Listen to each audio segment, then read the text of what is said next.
महसूम राशिद की अदबी दुनिया में हम आपका इस्तकबाल करते हैं। आज इतवार का दिन है और हर इतवार के दिन आप बेसब्री से जी हाँ इंतज़ार करते हैं लंदन डायरी का, जिसके कॉलम निगार हैं जनाब फ़हीम अख्तर लंदन।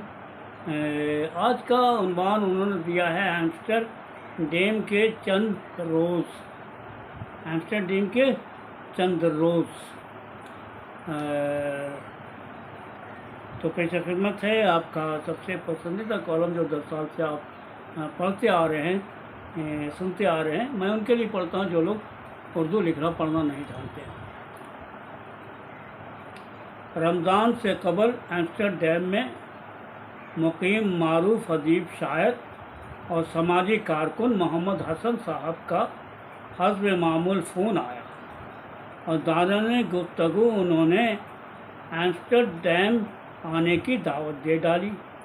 पहले तो मैंने हामी नहीं भरी, लेकिन जब उन्होंने हॉलैंड के मशहूर क्यूकेनहॉफ ट्यूलिप फेस्टिवल का जिक्र किया तो मैंने पुरजोश होकर दावत कबूल कर ली।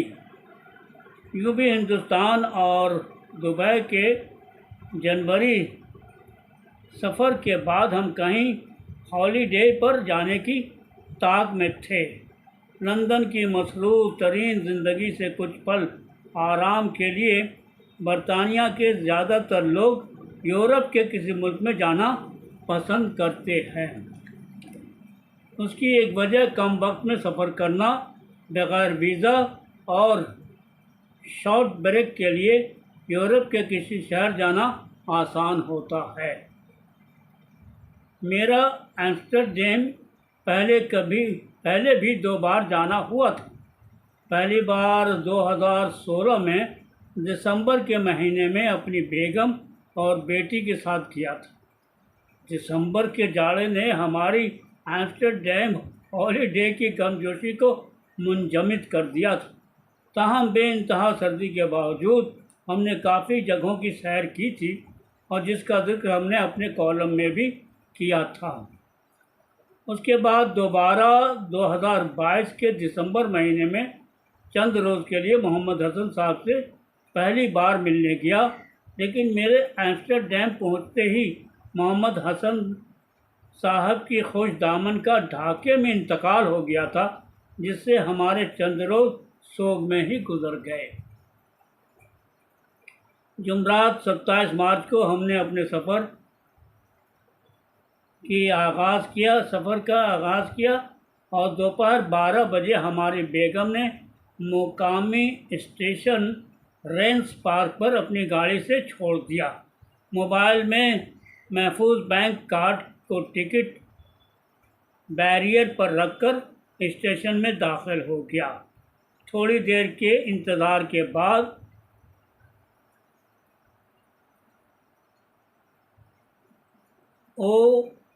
ओल्गर हॉर्न ट्रेन पर सवार होकर विंबलडन स्टेशन के बाद बरतानिया का मसरूफ़ तरीन स्टेशन क्लॉफहम जंक्शन पहुंच गए। दोपहर का वक्त होते हुए भी लोगों की भीड़ हर तरफ दिखाई दे रही थी, जिससे अंदाज़ा हुआ कि क्लॉफहम जंक्शन को बरतानिया का मसरूफ़ तरीन स्टेशन क्यों कहा जाता है। प्लेटफॉर्म बदल कर मैं गेटविक एयरपोर्ट जाने वाली ट्रेन का इंतज़ार करने लगा। प्लेटफॉर्म मुसाफिरों से भरा हुआ था और सभी के पास छोटे बड़े बैग और सूटकेस देखकर अंदाज़ा हुआ कि लंदन के 5 एयरपोर्ट में गेटविक एयरपोर्ट भी कितना मसरूफ़ एयरपोर्ट है। प्लेटफॉर्म पर खड़ा आती जाती ट्रेनों और मुसाफिरों को चढ़ते उतरते देख रहा था और जहन में एम्स्टरडैम जाने की खुशी ने पुरजोश कर रखा था और साथ ही साथ मोहम्मद हसन साहब और उनके अहल खाना से मिलने की खुशी ने मसरूफ़ बना रखा था। अभी हम इन्हीं बातों में खोए हुए थे कि गेटविक एयरपोर्ट जाने वाली ट्रेन बर्क़ रफ्तारी से प्लेटफॉर्म में दाखिल हुई और एक एक करके सारे मुसाफिर अपने छोटे बड़े सामान के साथ ट्रेन में अपनी अपनी सीट पर विराजमान हो गए। मैंने भी एक खिड़की से लगे सीट पर बैठकर बाहर का दिलचस्प नज़ारा करते हुए लुत्फ़ अंदोज़ होने लगा। पहले ट्रेन ईस्ट क्रोयडन पहुंची और फिर थोड़ी देर बाद गैंगटॉक एयरपोर्ट स्टेशन पहुंच गई। प्लेटफॉर्म से लगे एयरपोर्ट पहुंचकर हमने ड्यूटी फ्री शॉप से कुछ तोहफे तोहफ़े खरीदे और वक्त मुकर्रर पर हम हवाई जहाज़ में बैठ गए। लगभग 50 मिनट के सफ़र के बाद हम एम्स्टर्डम के स्कीफोल एयरपोर्ट पहुंच गए। एयरपोर्ट पर मोहम्मद हसन साहब और उनके साहबजादे और अरबाब ने गुलहाए मोहब्बत से इस्तकबाल किया और हम बस पर सवार होकर उनकी घर की जानिब खेजुन फील्ड चल पड़े। मोहम्मद हसन साहब ने पहले ही से हमारे सैर व तफरीह का प्रोग्राम मुकम्मल कर लिया था और मैं उनके प्रोग्राम के मुताबिक एम्स्टर्डम और दीन हैग जाने के लिए निकल पड़ा। मोहम्मद हसन साहब ने एम्स्टर्डम से दीन हैग जाते हुए बताया कि यहाँ मारूफ सहाफ़ी और शायर हसन सहगल से मुलाकात करवाए गए। हसन सहगल से मेरी मुलाकात लंदन में 2 बार अदबी प्रोग्राम में हो चुकी थी। दौरान सफ़र दीन हैग और दी हैग के दरमियान मैं काफ़ी कंफ्यूज रहा, लेकिन जब मोहम्मद हसन साहब ने दीन हैग के मुतालिक ये बताया कि यहाँ ICC यानी इंटरनेशनल क्रिमिनल कोड भी है, तब मैंने मोहम्मद हसन से पूछा कि आप दी हैग को दीन हैग क्यों कह रहे हैं। मोहम्मद हसन साहब ने बताया कि दरअसल डच में दी हैग को दीन हैग ही कहा जाता है। मुझे भी डच ज़बान से नाअहली पर काफ़ी शर्मिंदगी हुई।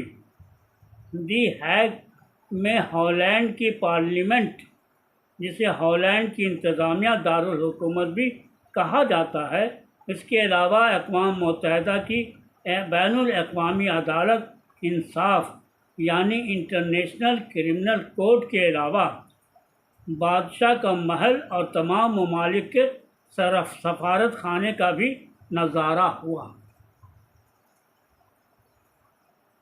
ताहम अक़वाम मुत्तहिदा के इंटरनेशनल क्रिमिनल कोर्ट में हमने वहाँ न वकीलों की कोई भीड़ देखी और न ही रूसी सदर पुतिन की गिरफ्तारी की वारंट की कोई नोटिस चश्मा था। अगले रोज़ एम्स्टर्डम की मेरी टाइम म्यूज़ियम को देखने के लिए निकला।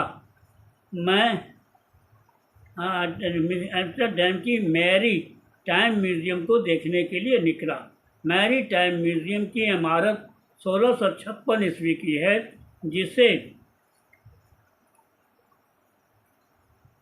जिसे डैनियल स्टॉलप्रिट ने डिज़ाइन किया था।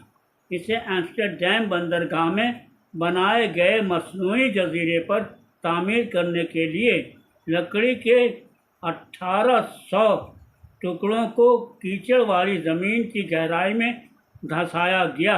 एम्स्टर्डम मैरी टाइम म्यूज़ियम को 2011 में असर नौ तामीर करते हुए जदीद बनाया गया है, जिसमें जदीद media museum, maritime library के साथ साथ रेस्टोरेंट और म्यूज़ियम की दुकान है।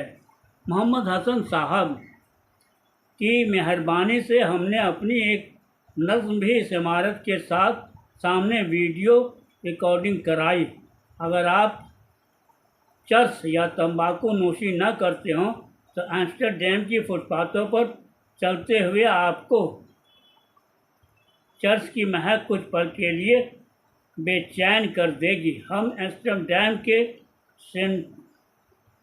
सेंट्रल स्टेशन के पास ही टहल रहे थे तो मोहम्मद हसन साहब ने याद दिलाया कि क्यों ना हम पास ही एम्स्टर्डम के रेड लाइट इलाके का भी नज़ारा कर लें।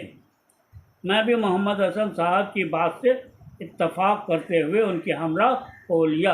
ताहम जहन में तरह तरह के सवालात उभर रहे थे कि क्या एम्स्टर्डम का मारूफ रेड लाइट इलाका कलकत्ते का सोनागाछी जैसा होगा।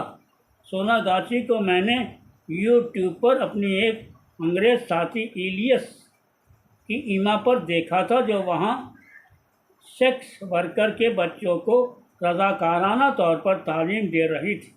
थोड़ी देर चलकर जब हम रेड लाइट इलाके पहुँचे तो मुझे ये देखकर हैरानी हुई कि वहाँ मर्दों के साथ साथ औरतें भी घूम फिर रही थी, जिससे इस बात का एहसास हुआ कि एम्स्टर्डम का रेड लाइट इलाका क्यों दुनिया भर में सयाहियों के लिए मशहूर है। शीशे की खिड़कियों में बरहना औरतें खड़ी आते जाते लोगों को देखती और कभी मुस्कुराती तो कभी एक मॉडल की तरह खामोश खड़ी रहती। हर खिड़की के बाहर एक रेड लाइट रोशनदान में जलता रहता, जिससे इस बात की निशानदाही होती कि इस खिड़की पर सेक्स वर्कर मौजूद है। कहा जाता है कि एम्स्टर्डम अपने लिबरल रवादार रवैये पर फख्र करता। इस हकीकत को कबूल करना कि लोग जिस फरोशी और फहाशी में मुब्तला हो सकते हैं और ये कि ये सिर्फ इंसान। एम्स्टर्डम का रेड लाइट डिस्ट्रिक्ट शहर के कदीम तरीन इलाके में 14वीं सदी से मौजूद है। कानूनी तौर पर हॉलैंड में जिस फरोशी की और चरस के इस्तेमाल की इजाज़त मंगल 3 मई को जर्मनी रवाना होने से कबल मोहम्मद हसन साहब और उनके दोस्त काजिम खान के हमरा हम ट्यूकन होफ के न्यू ट्यूलिप्स गार्डन देखने निकल पड़े। लगभग 1 घंटे की ड्राइव के बाद हम ट्यूलिप्स गार्डन पहुंच गए। ये गार्डन मार्च 23 से 14 मई तक खुला रहता। यहाँ हर साल 7 मिलियन से ज़्यादा ट्यूलिप फूलों के बल्ब हाथ से लगाए जाते हैं, जो मौसम ख़ज़ां से शुरू होता है और जिसमें बाहर तक फूल खिले रहते हैं। इसमें मुख्तलिफ रंगों के 800 ट्यूलिप्स की किस्में हैं। यहाँ ये भी बताता चलूँ कि हॉलैंड में ट्यूलिप फूल तुर्की से लाया गया था। 3 घंटे गुजारने और मुख्तलिफ ट्यूलिप्स के साथ तस्वीरें उतारने के बाद हम थक कर चूर हो गए और शाम 4 बजे ट्यूलिप्स गार्डन को बाय बाय कहकर घर वापस आ गए। सुबह के 4 बजे थे। मोहम्मद हसन साहब ने टैक्सी बुला रखी थी। हमें एम्स्टर्डम सेंट्रल स्टेशन पहुंचना था, जहां सुबह 5 बजे वाली ट्रेन पकड़कर हमें बर्लिन जाना था। एम्स्टर्डम सेंट्रल स्टेशन पर चंद लोग पहले से ही मौजूद थे और हम सब ट्रेन पर सवार होकर बर्लिन की तरफ रवाना हो गए। तो दोस्तों, अभी आप इस नाशिद की अदबी दुनिया में अपना सबसे पसंदीदा कॉलम, जी हाँ, लंदन डायरी सुन रहे थे, जिसके खालिक थे यानी कि कॉलम निगाह से जनाब फ़हीम अख्तर लंदन। मैं उम्मीद करता हूँ कि उनका आज का ये कॉलम भी यकीनन आपको पसंद आया होगा। पसंद आया है तो ज़रूर से ज़रूर लाइक कीजिएगा, शेयर कीजिएगा, कमेंट कीजिएगा। तो इजाज़त दीजिए, हम फिर मिलते हैं आपके इसी प्रोग्राम में जिसका नाम है एस एम राशिद की अदबी दुनिया। अल्लाह हाफिज़।